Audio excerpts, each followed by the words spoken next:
안녕하세요. 문부일입니다. 소설을 거의 안 내거든요. 저는 주로 아동 청소년 문학만 내기 때문에 이렇게 소설로 독자들을 만날 일이 많지 않은데 이제 오늘 이렇게 경기문화재단의 도움을 받아서 이런 자리에 오게 돼서 좋았습니다. 두 가지를 다 하고 있긴 하는데 솔직히 말씀드리면 어느 한쪽에서 딱히 인정을 받고 있는 건 아닌 것 같아서 좀 머쓱한데요. 동화와 소설 쓰기에 사실 완전히 다른 장르라고 보여지진 않고요. 제가 또 완전 판타지 동화를 쓰는 건 아니니까요.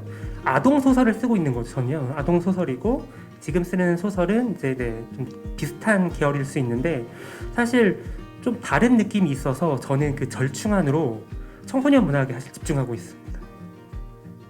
그러니까 사실 청소년 문학이라는 장르 자체는 원래 없고 그냥 소설인데 이제 네네. 그거를 좀 청소년들에게 좀 긴밀하게 다가가기 위해서 그런 장르를 만들었다고 많이 말씀하시더라고요. 근데 저도 동의하는 부분인데 다만 조금 차이를 둔다면 일반 문학은 전 연령대가 독자인 것이고 청소년 문학은 어쨌든 내포 독자를 청소년에 타겟팅을 한다는 그 차이?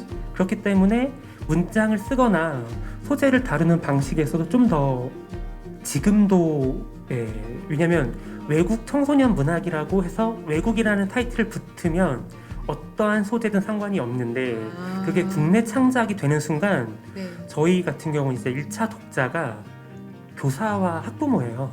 그렇죠. 책을 사주는 네네. 사람들이 또 독자가 되는 거니까. 아직까지도 출판사나 작가 입장에서도 어쩌면 검열을 하고 있진 않나라는 생각을 좀 할 때가 있죠. 저희가.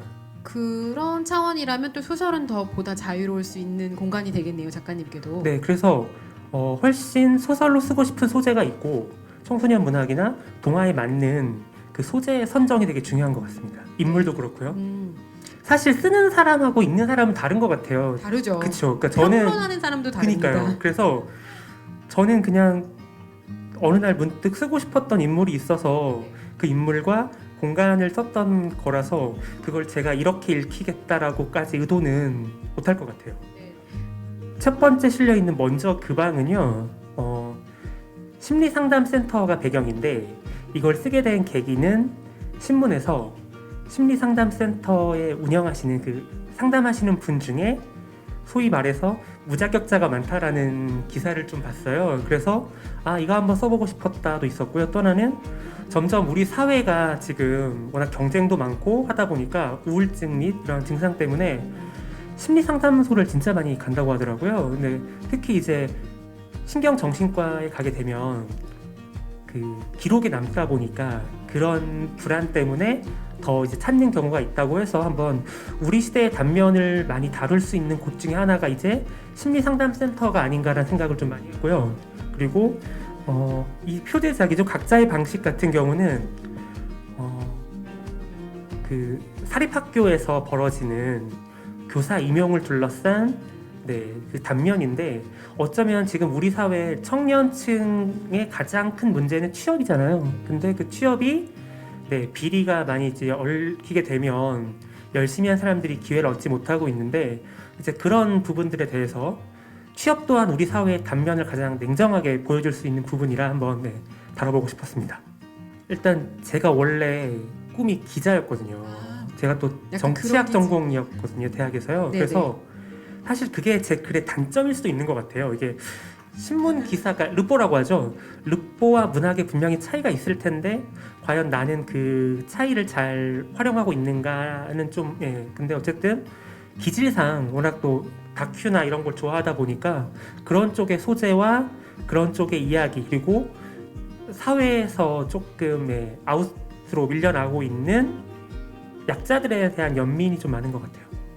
제 지금 고민 지점이 그 부분이에요. 조금 저도 답답한 부분이 있고 답답하세요? 그러니까 어떻게 보면 익숙하니까 쓰기 쉽지만 제 글을 독자가 많은 건 아니지만 좀 읽는 사람들은 딱 이제 문부일 스타일의 글에 대한 그런 부분들에 대한 조금 걱정이 좀 있어서 저도 시도를 몇 번 했었는데 쉽지 않더라고요. 변화한다는 게. 그래서 제가 인정하기 시작했어요.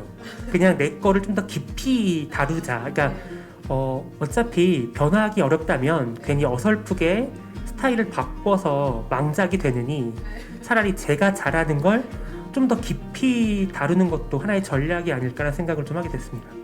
최근에 이제 여러 곳에서 수업을 많이 할 기회가 많았고, 특히 저는 이제 청소년 문학을 주로 쓰기 때문에 학교나 이런 곳에서 청소년들한테 소설 쓰기를 좀 하고 있는데, 청소년들이 글쓰기를 되게 싫어하잖아요, 전반적으로. 근데 수업을 하다 보니까 깨달은 게 수필이나 에세이, 독후감 이런 걸 쓰라고 하니까 싫어하더라고요. 근데 제가 이렇게 6주 동안 네.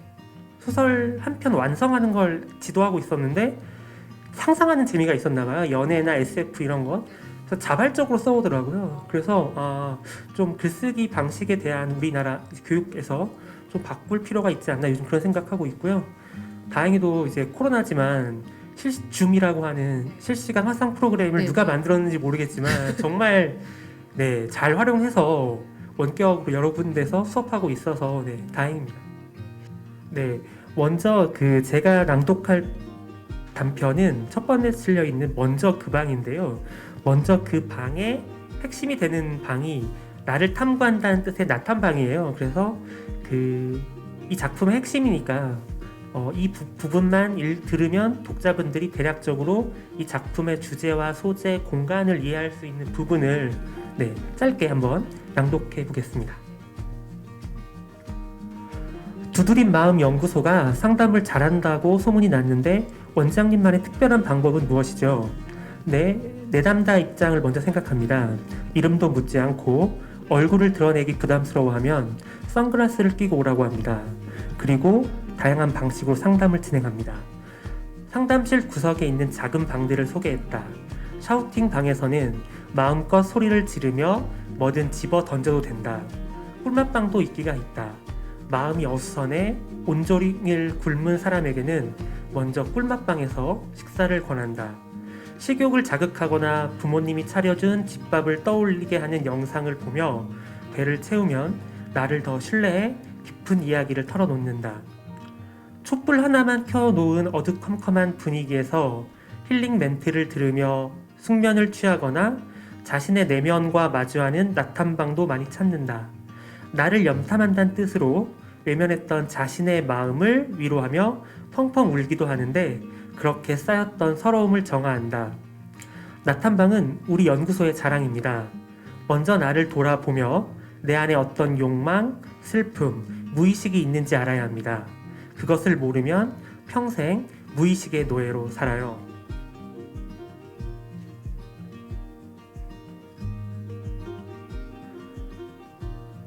상담을 받기 전에 자신과 대화를 해야 할 것 같아 그를 나탐방으로 안내했다. 방으로 들어간 볼펜이 긴 의자에 누웠다. 얇은 이불을 덮어주고 스피커 버튼을 눌렀다. 풍경 소리, 새소리가 들렸다.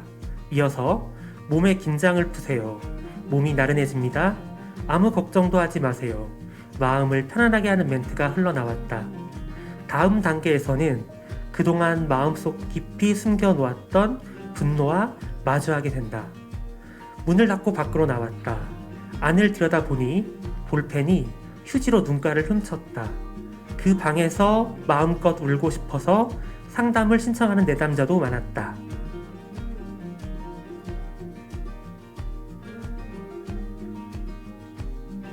나탐방이 좋다고 들었어요. 숙면을 취하고 싶어요. 그 방과 심리 관계를 좀 더 연구하려고 당분간 사용하지 않습니다. 대신 꿀맛빵을 추천합니다. 어릴 때부터 아버지가 꼭 새끼를 챙겨 먹어야 한다고 하셨어요. 그녀에게 어떤 김밥을 좋아하는지 묻고 배달 어플에 접속해 주문을 했다.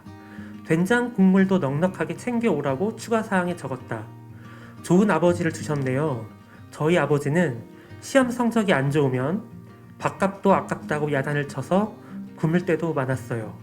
커피 믹스에 눈가가 붉게 물들었다.